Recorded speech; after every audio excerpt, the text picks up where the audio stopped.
Sorotan terkini berita 757. Bekas ahli politik dan usahawan Datuk Marina Mat Yusof dilaporkan meninggal dunia semalam akibat sakit tua. Marina, 84 tahun, yang juga ibu kepada pelakon Ida Nerina, meninggal dunia di sebuah hospital swasta di Kuala Lumpur pada 5.16 petang semalam. Ida Nerina memaklumkan ibunya menghembuskan nafas terakhir di sisi ahli keluarga. Jenazah akan disolatkan di Masjid Saidina Umar Al-Khattab, Bukit Damansara pada 10 pagi ini sebelum dikebumikan di tanah perkuburan Islam Bukit Kiara. Pada awal 80-an, Marina adalah seorang pemimpin wanita UMNO dan pernah memegang jawatan naib ketua sayap itu serta dipilih menganggotai Majlis Kerja Tertinggi Parti.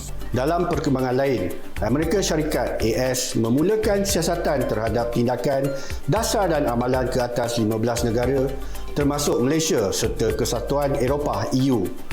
Di bawah Seksyen 301(B) Akta Perdagangan 1974 berkaitan kapasiti berlebihan, struktur dan pengeluaran dalam sektor perkilangan.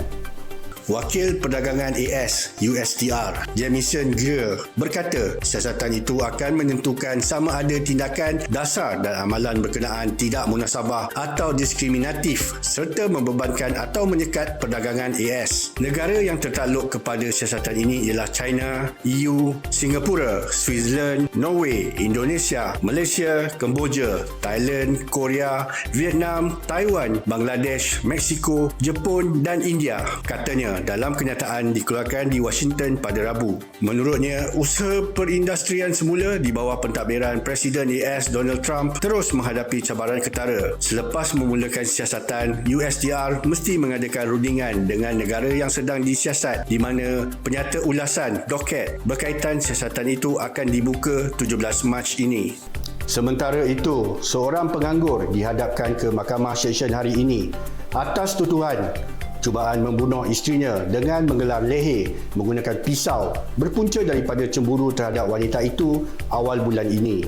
El Jian Yi, 56 tahun, mengaku bersalah sejurus pertuduhan dibacakan terhadapnya dalam bahasa Mandarin di hadapan Hakim Mujib Saroji. Mengikut pertuduhan, tertuduh didakwa dengan niat cuba membunuh isterinya berusia 48 tahun dengan menggelar leher, tangan dan bahu mangsa menggunakan pisau. Tertuduh didakwa mengikut Seksyen 307 Kanun Kesiasaan yang memperuntukkan hukuman penjara sehingga 20 tahun dan denda jika sabit kesalahan.